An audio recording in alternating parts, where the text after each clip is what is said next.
Ignition sequence starts. 6, 5, 4, 3, 2, 1, 0. Liftoff. We have a liftoff.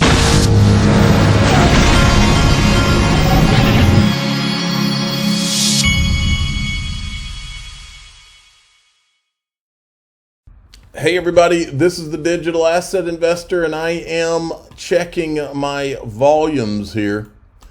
Wanted to tell everybody, you know who my sponsor is linked to, and they're having an AMA today at 11 a.m. Pacific time to talk about some of the next issues that are coming on to the platform. Unicorns, I guess, or potential unicorns. And remember, Link2 is planning to IPO. Just wanted you to know. All right, got several Brad Garlinghouse clips. He was at Token 2049 in Singapore. Here's the first one. So I guess I would argue we have had that breakthrough. I will start by saying I'm always an optimist, and so maybe I'm clouded by that. But people will often tell you, and frankly, Mike and I were talking backstage, you don't want to fight the SEC. People will tell you the SEC always wins in the United States. And having the SEC lose not just the Ripple case, but also more recently the Grayscale case, I think is really a hard-hitting combo. The other thing I'll just call out, there were a couple of things that were said in the Grayscale case where three judges all unanimously agreed, and they used the words that the SEC is being arbitrary and capricious. I mean, these are like harsh words for one government agency in the judicial system to say about another government agency. So I would like to think the breakthrough has happened, and the call to action, I think, really is on Congress. And I think hopefully with some of these rulings that will change the tenor in Congress, and we'll get some activity. All right, and then he was another clip at this point right here. History. I would argue it's not political. I mean, again, you were talking about the U.S. because it's a big economy and they're quite hostile towards crypto.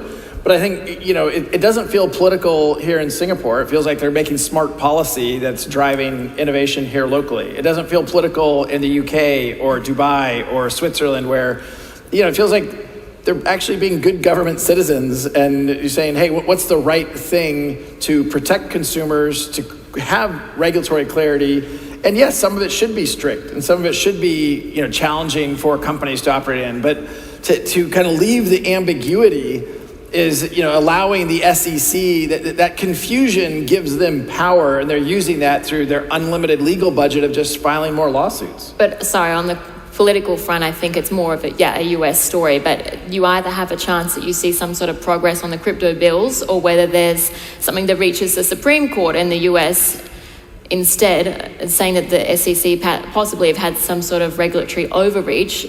What do you think would be more likely? We have been observing. We are hoping that there is some token, which is the native token of Ripple. What was your reaction to that?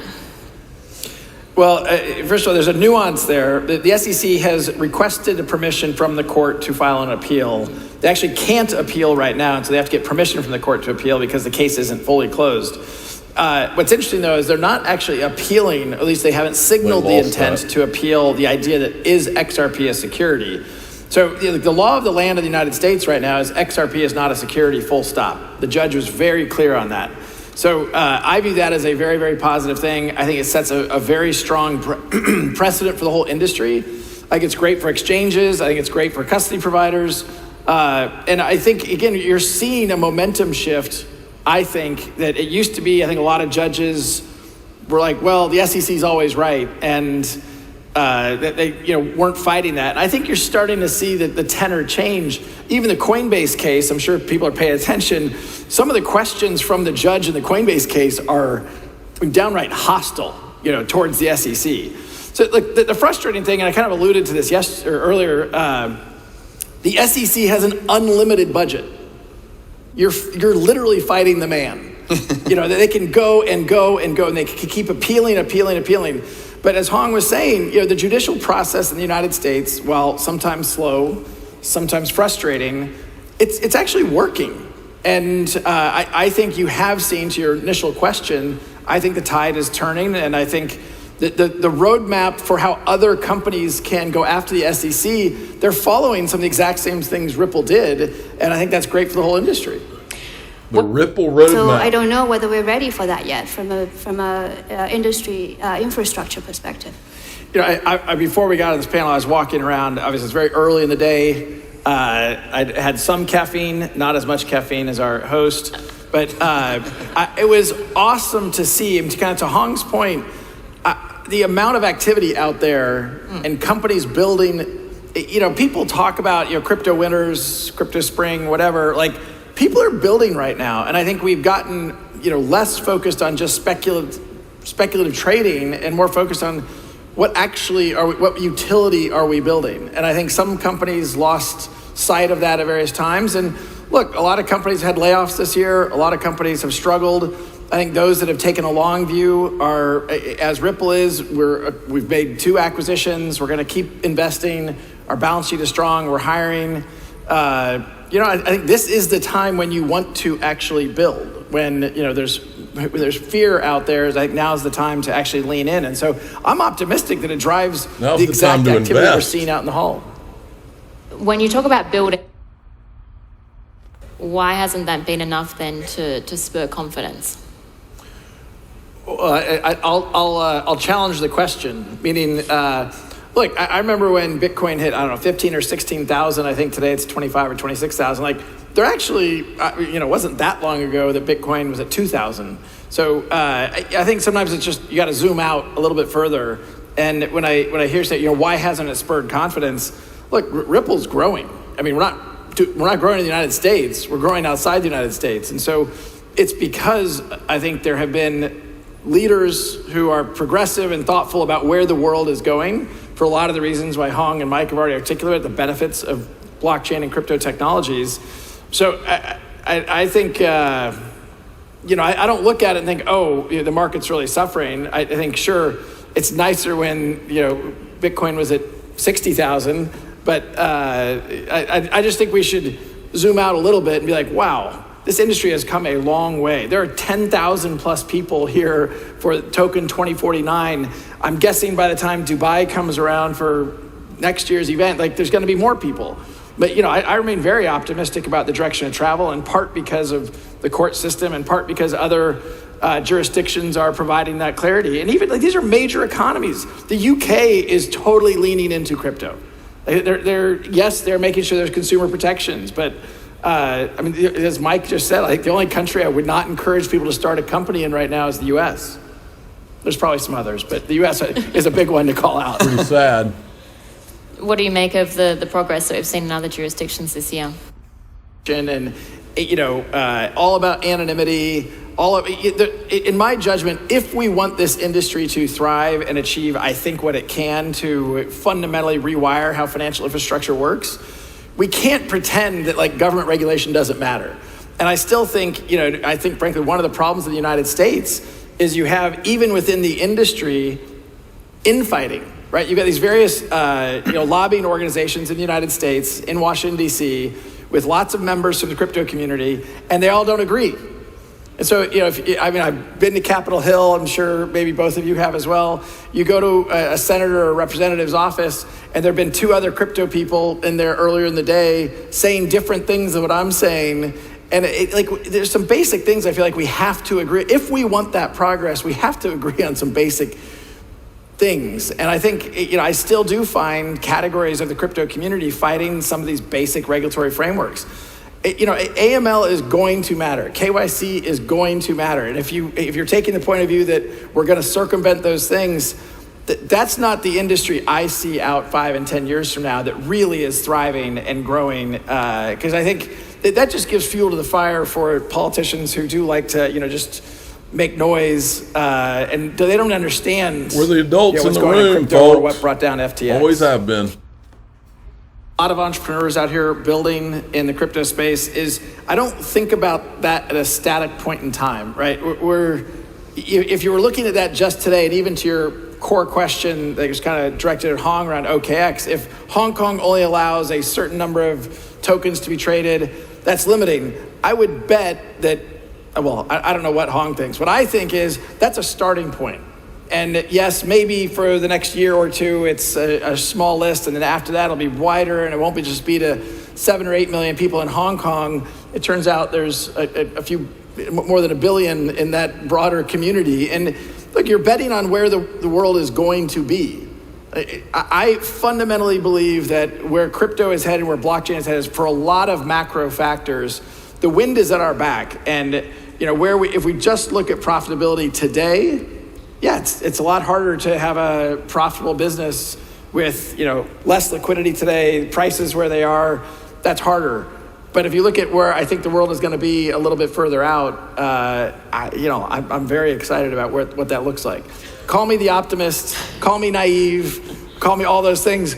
But I've been more right than I've been wrong. I mean, Ripple's in a very good position, so I feel good about that bet. And we're going to continue to invest and hire more people and acquire more companies because I believe about where the world is going. When you said more than 1 billion people, it made me think of China. So you're saying that you think China could change its stance?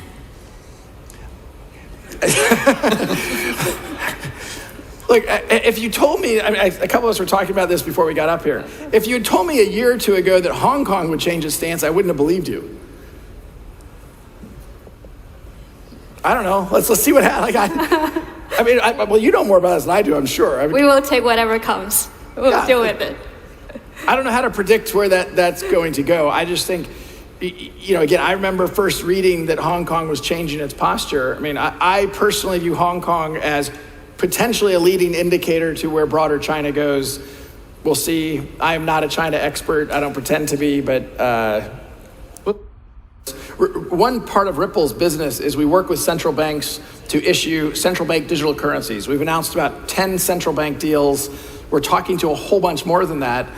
Again, if you had told me, zoom out, if you told me 4 or 5 years ago, we would have deals with 10 different central banks around the world to prototype, test, or launch a central bank digital currency, I'd have been like, that is incredible. There is an argument against CBDCs, though. I agree with those arguments. But central banks as a customer want to test, they want to evaluate. In some countries will go forward and they will do it. I think it's unclear to me how that world plays out. Do you have any views on CBDCs you want to share? Look, CBDCs are kind of a whole class to themselves that I do feel are largely out of... Man, I didn't plan on going through all these, but they're so good. The last 12 months, and I'm cheating a little bit with how I'm counting months, but we have had major headwinds for crypto. Mike talked about FTX, Celsius, Three Arrows, certainly the SEC, more lawsuits. It is massive headwinds. And oh my God, Bitcoin's at 25,000 or 20, whatever it is today. I view that as a very, very positive thing. So when you ask the question of a year from now, I don't know what the next FTX is. I hope it's not one. What I would bet, unfortunately, is I think there will be more unexpected things, and it's the resilience of the entrepreneurs in this room, and it's the resilience of these markets it's where my optimism comes from. The one maybe nugget I'll offer there is I think the stablecoin business will be a major topic a year from now because I think a lot's going to change. Ooh. All right. Well, that was interesting. I'm going to skip some of these things. I didn't plan on going that long. I did like this Mr. B tweet. Which U.S. bank will use XRP first? When will they? Have they done it already? Will Ripple announce it? Will the bank announce the partnership? When will DAI get his X back? So many questions. Footnote. XRP is not a security. Check this out. Scoop. Flare Network developers told CoinDesk that the network will burn 2.1 billion Flare tokens to support ecosystem development and overall health. That's wild. And then Eleanor Terrett, new SEC, has until midnight tonight to appeal the Grayscale decision. If they don't, then in 7 days from now, the case will be closed and Grayscale can start working with the SEC staff to get the process of approval rolling. Note Grayscale would work with 2 SEC departments on this: corporate finance, that's old Bill Hinman's old place, and trading and markets.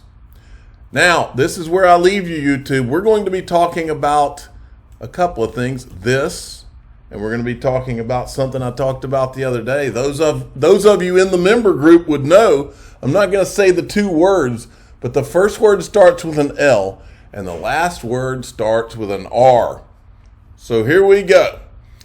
I'm the digital asset investor. I'm not an investment advisor. This is for entertainment purposes only. Please subscribe, hit the like button, tell your friends and family that from where I can see is that just about all crypto roads lead to two places.